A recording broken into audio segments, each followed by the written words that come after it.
मैं खडा तो सरकार से बडा असाच काहीसा संवाद आपण मूवीमध्ये आणि सोशल मीडियावर अनेकदा बघितलाय. त्याच युक्तीप्रमाणे जे बीड जिल्ह्यात सरपंच हत्याकांड झालं, मस्साजोग येथील सरपंच संतोष देशमुख यांचं हत्याकांड झालं. त्यातील आरोपी 8 नंबरचा आरोपी जो कृष्णा आंधळे आहे तो अजूनही फरार आहे. जवळपास आता 1 महिना आणि 10 दिवस म्हणजे जवळपास 40 दिवस होऊन 40 दिवसाच्या वरती वेळ झालेला आहे आणि तरी कृष्णा आंधळे फरार आहेत. हा आरोपी फरार आहे. तर ह्या आरोपीच्या बाबतीत हाच कुठेतरी संदेश महाराष्ट्र पोलीस आणि महाराष्ट्र सरकारला जातोय की काय, असा सहसा चर्चा आता सोशल मीडिया आणि न्यूज नेटवर्क्समध्ये चालू झालेल्या आहेत. काय आहे विषय आपण जाणून घेऊया. तत्पूर्वी चॅनलला सबस्क्राईब करा, व्हिडिओ आवडल्यास लाईक करा आणि तुमचे विचार कमेंट सेक्शनमध्ये कमेंट करून व्यक्त करा.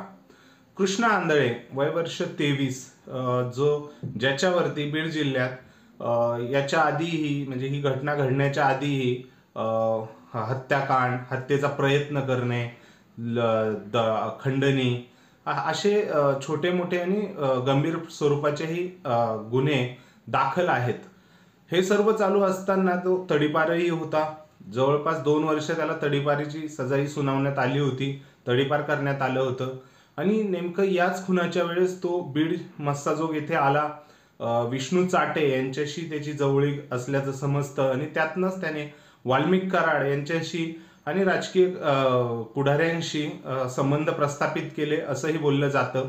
आणि नेमकं याच खुनाच्या वेळेस तो बीडमध्ये आला, खून केला, हत्या ज्या वेळेस झाली आणि त्यानंतर सगळे आरोपी फरार झाले. आता ह्या आरोपी फरारमध्ये 3 लोक म्हणतात, कृष्णा आंधळे, सुदर्शन घुले आणि अजून 3रा आरोपी, असे 3 जण एक सोबत होते. ते पहिले गुजरातला गेले. गुजरातमध्ये एका मंदिरामध्ये त्यांनी तिथेच दिवस काढले, तिथेच जेवायचे, तिथेच राहायचे असा चर्चा आहे, असं सुदर्शन घुले यांनी आपल्या स्टेटमेंटमध्ये सांगितलेलं आहे. सो हे झाल्यानंतर ज्यावेळेस ते गुजरातला होते तिथून पैसे संपले. मग त्यानंतर त्यांनी कृष्णा आंधळेला, सुदर्शन घुले यांनी कृष्णा आंधळे यांना पैसे आणण्यासाठी पाठवलं आणि त्यानंतर ते दोघं पुण्यामध्ये आले आणि CIDने ट्रॅपमध्ये त्यांना पकडण्यात यशस्वी झाली. परंतु हा जो कृष्णा आंधळे आहे, फरार झालेला आहे, या फरार आरोपीमधनं म्हणजे वाल्मिक कराड ज्यावेळेस बँकेची खाती गोठवण्यात आली, राज्य सरकारकडनं CID कडनं तपास जास्त करण्यात आला, त्यावेळेस वाल्मिक कराड स्वतःहून शरण आले. बाकीच्या लोकांनाही पकडण्यात यश आलं. परंतु कृष्णा आंधळे असा कुठे लपलाय आणि एवढा सराईत म्हणजे आधी तडीपार असताना खून करून परत आता 40 दिवस होत आले आणि तो महाराष्ट्र पोलीस किंवा म्हणजे एवढ्या एजन्सी CID त्यांचा तपास करते. जवळपास 12 पथकं CIDचे शोध मोहिमेमध्ये सहभागी झालेले आहेत. 150च्या वर कर्मचारी या पथकांमध्ये असून ते सर्व कृष्णा आंधळे यांचा शोध घेत आहेत आणि तरीही कृष्णा आंधळे सापडत नाहीये. भरपूर गोष्टी झाल्या. अलीकडेच एक खबर आली की नाशिकमध्ये कृष्णा आंधळे दिसल्यागत झाला, म्हणजे एक CCTV फुटेज समोर आलं होतं. त्यामध्ये चौकशी केली असता थोडासा सेम दिसणारा माणूस आहे आणि तो नाहीये कृष्णा आंधळे अशी ओळख सांगण्यात आली पोलिसांकडनं.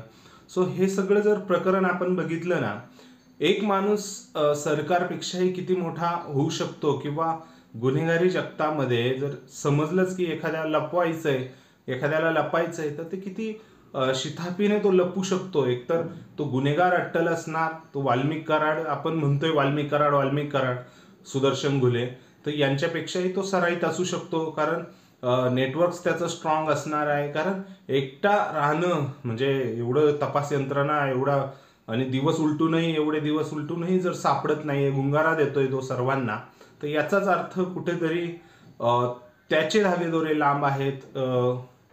काही जणांनी आता म्हणजे शंकाही वर्तवलेली आहे की महाकुंभमेळा चालू झालेला आहे UPला, तर तिथेही तो जाऊ शकतो. कारण 45 दिवस हा महाकुंभमेळा चालणार आहे, अफाट गर्दी आहे.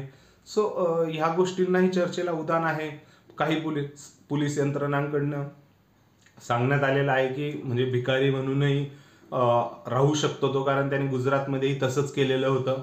सो ह्या सर्व ज्या संकल्पना ज्या येत आहेत गुन्हेगारी विश्वाकडनं, आणि त्याच कुठेतरी पोलीस यंत्रणा, जे नेटवर्क आपण नेहमी म्हणतो की पोलीस यंत्रणेचं नेटवर्क खूप असतं, म्हणजे काही घडलं कुठे कसा ट्रॅप लावायचा हे पोलीस यंत्रणेला चांगलंच माहीत असतं.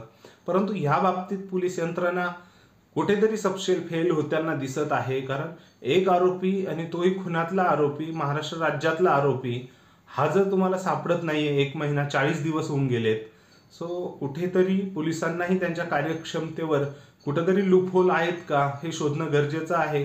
नवीन SP आलेले आहेत, CIDचे वरिष्ठ अधिकारी इन्व्हॉल्व आहेत या सर्च ऑपरेशनमध्ये. सो यांना एकच विनंती असेल की कुठेतरी लूपहोल पडलेला आहे का, त्यांना मुद्दाम कृष्णा आंधळेला काही प्रेशर अभावी गिरफ्तार केलं जात नाहीये, हाही तेवढाच बघण्याचा दृष्टिकोन असू शकतो. कारण आरोपी फरार याचा अर्थ पुरावे नष्ट करू शकतो. म्हणजे जर आपण त्या पद्धतीने विचार केला आणि त्या पद्धतीने आपण जर स्ट्रेस केला तर असंही होऊ शकतं की पुरावे नष्ट करूनच तो समोर हजर होईल. कारण जे आरोपी आहेत आतमध्ये कोर्टामध्ये ते चाललेलं आहे, तुम्हाला सगळ्यांना माहितीच आहे. तर एक आरोपी बाहेर आहे, सो हळूहळू पुरावे नष्ट करून म्हणजे तिथल्या लोकांच्या कॉन्टॅक्टमध्ये मग तो समोर येऊ शकतो, अशी शंका काही न्यूज चॅनल्सने, सूत्रांनी वर्तवलेली आहे. बघूया शेवटी. पण कृष्णा आंधळे सारख्या एका आरोपीने एवढा पोलिसांच्या नाकात दम आणणं म्हणजे खरंच खूप गृहमंत्रालयासाठी एक चॅलेंजिंग सिच्युएशन आहे, चॅलेंजिंग हे आहे.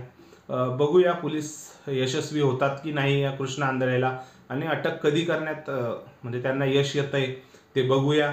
व्हिडिओ आवडले असल्यास लाईक करा, तुमचे विचार कमेंटमध्ये कळवा, आणि आपल्या चॅनलला सबस्क्राईब करायला विसरू नका. धन्यवाद.